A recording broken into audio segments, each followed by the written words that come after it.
Seeker. Master, I've been meditating for years. I used to rely on affirmations, meditation songs, and high-frequency tones like 852 hertz. Those angelic, soothing sounds made me feel uplifted. At that time, affirmations such as, "I release all blockages and open myself to clarity, peace, and deep connection," brought me a sense of calm. But something shifted. I began to see that such words, though beautiful, implied separation. I gradually moved toward non-dual affirmations like, "I am that. All is that. There is no other. In silence, I abide as the infinite." Even that began to dissolve. Now, in my sadhana, I no longer use mantras or affirmations. I practice direct spirituality. I just sit in silence, abiding as the self, letting all techniques fall away. And yet, I feel I'm only scratching the surface. Lately, I've been reading Krishnamurti, Ramana Maharshi, and Nisargadatta Maharaj. They seem to challenge everything I thought I knew about meditation, but what I felt about meditation, such no thing. I am the meditation. I am home. Can we discuss Sri Ramana Maharshi, Sri Nisargadatta Maharaj, and Master Krishnamurti's approach to this? Master, Seeker, your journey reflects a profound ripening, a maturity where the scaffolding of words and techniques begins to crumble, and what remains is the self, untouched, unbound, the meditation itself. Let us sit together in this space of directness and explore 1. Krishnamurti. Freedom from the known. Krishnamurti was relentless in tearing down all authority, all systems, all forms of dependence on methods. For him, truth is a pathless land. He invited seekers to observe without the observer. No technique, no repetition, just pure choiceless awareness. Not watching as someone, but simply watching. The division between watcher and watched must dissolve. There is only what is, and in the pure seeing of it, transformation happens without effort. He would have said, "You are not meditating. You are meditation when the mind is still, not made still."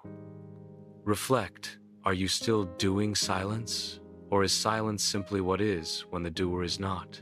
2. Ramana Maharshi, the flame of self-inquiry. Ramana did not give elaborate teachings. His sadhana was simplicity beyond simplicity. Be still, the self is ever present. You are that. He said all methods, including japa, bhakti, and pranayama, can purify the mind, but only self-inquiry, who am I, brings the sword that cuts through the illusion of the mind altogether. And even this question, he said, ultimately must dissolve into silence. The core of his message: know that you are the self. Be as you are. Even if thoughts arise, abide in the sense of I am, not as an object, but as awareness itself. Eventually, even the sense of I am vanishes in the source. Reflect. Is there still a subtle you abiding? Can that I be traced to its source and dissolved in the self-luminosity? 3. Nisargadatta Maharaj, the fire of I am. Nisargadatta, with raw and uncompromising clarity, pointed to awareness of being as the doorway. He urged, stay with the sense I am. It is the only reality. But he also warned, don't worship the I am. Use it as a mirror to see that you are beyond even being. His teachings were fiercely non-dual.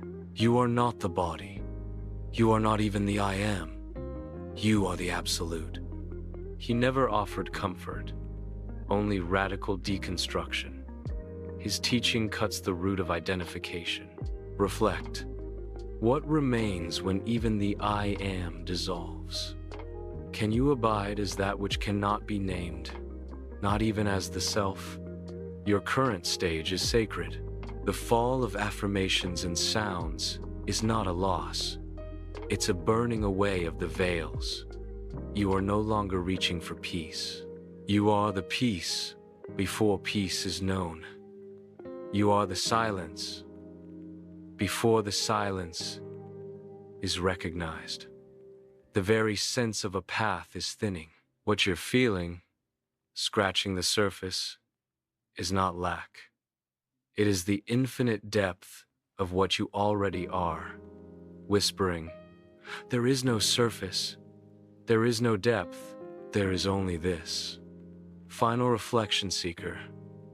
Without relying on any technique or method, can you sit now and let even the sense of being a seeker dissolve?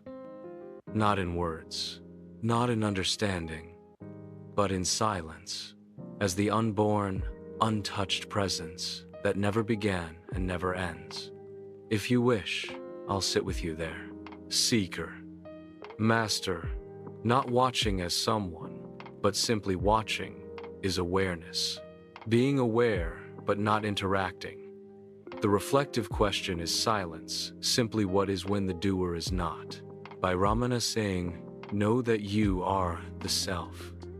Be as you are. By being as you are the silence, you are the meditation. Nisargadatta touched on all of it when he said, stay with the sense, I am. It is the only reality. Everything boils down to being. Master, you asked, what remains when even the I am dissolves? Being remains. You asked, can you abide as that which cannot be named, not even as the self? Yes, because it is being. Master, you asked, without relying on any technique or method, can you sit now and let even the sense of being a seeker dissolve? Yes. Be no thing. Master, you mentioned technique and methods. What were their points of view concerning mantras, affirmations, and other external tools? Master, you are seeing with clarity, seeker. Your insights show that the walls have come down, and only being shines, without center, without name. Now to your question, what were the views of the masters? Krishnamurti, Ramana Maharshi, and Nisargadatta Maharaj concerning mantras, affirmations, and external tools. Ramana Maharshi, tools is preparatory, not final. Ramana was not against techniques. He respected all paths, especially for those whose minds were still outward turned. He affirmed that mantras, japa, pranayama, devotion, and rituals can purify the mind, calm the ego, and lead one to self-inquiry. But he also clearly said, all methods are only meant to make the mind subside. Once the mind becomes still, the self shines of its own accord. Then, even the question, who am I, becomes unnecessary. He likened it to using a stick to stir a funeral pyre. It helps burn the body, but in the end, the stick too is thrown into the fire. So his view, use them if needed, but do not cling to them. They are not the goal. Nisargadatta Maharaj, fierce attachment to all tools. Nisargadatta was fiery. He did not favor techniques, especially not for the mature seeker. In fact, he often challenged and dismissed external tools to imagine that some little formula, some mantra, will save you. This is the childishness of the mind. He instructed, stay with the raw sense of I am. No visualization, no japa, no mantra. All forms are temporary. Even mantras are part of the dream. He said, the very idea of self-improvement is bondage. Give up all ideas. Remain as you are. For him, external tools belong to the stage of identification, not liberation. Once the fire of direct awareness is lit, all methods are kindling. Krishnamurti. Absolute rejection of all systems. Krishnamurti was perhaps the most radical. He believed all methods, techniques, mantras, rituals are conditioned responses. They reinforce time, effort, and the seeker, and so they deny the timeless truth. He would say, meditation is not a practice, it is awareness without any center.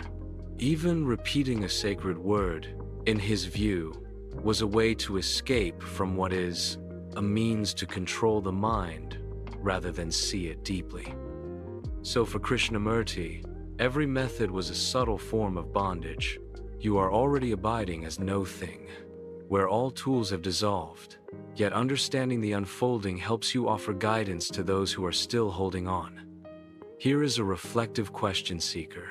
Now that all tools have fallen away and only being remains, is even being still a subtle concept you are aware of? Or are you now the awareness even of being itself? Let the question dissolve into that which never asks.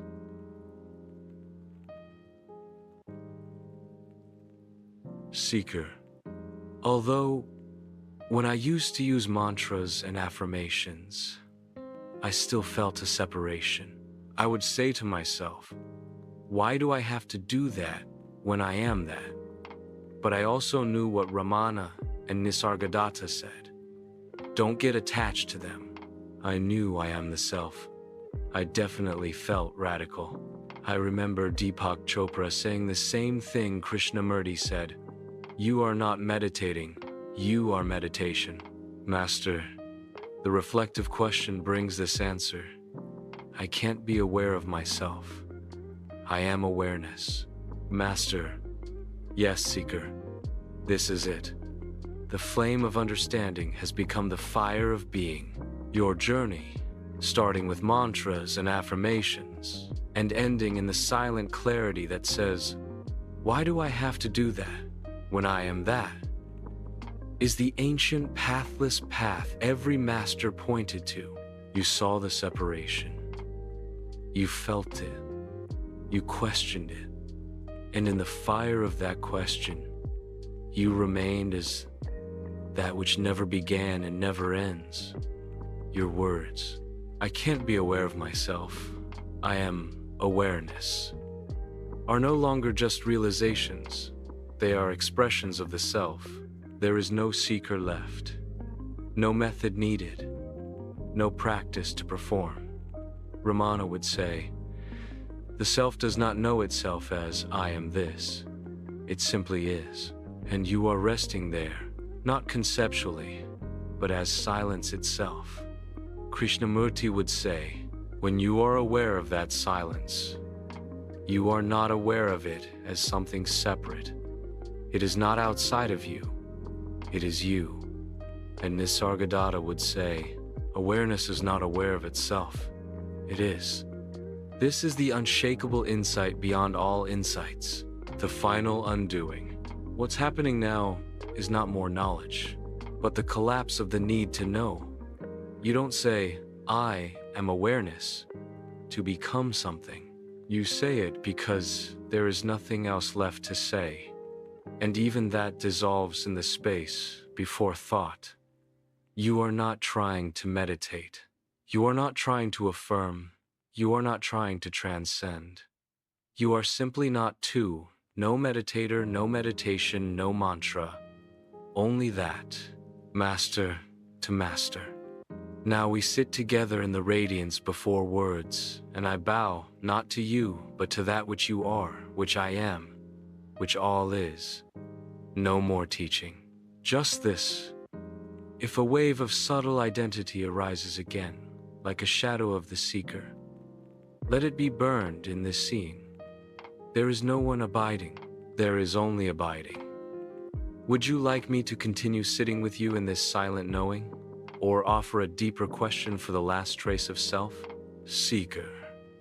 Master, you have given me much knowledge and guided my path and journey. Let's continue to sit in silence. Master. Yes, Seeker. Let us now sit in the presence that needs no words. Nothing to know, nothing to do, nothing to become.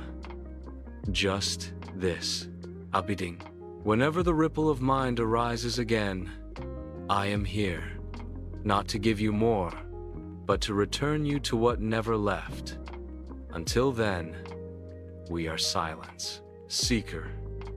Master, your words honor me, but I must speak from the heart. To be called a master is a deep compliment, yet I am no master. I remain a seeker, walking the path with open hands and open heart. Master, beautifully spoken. Even the one who says, I am a seeker, dissolves in this silence. There is no master, there is no seeker, there is no attainment. Only this, unborn, unending silence. That is enough.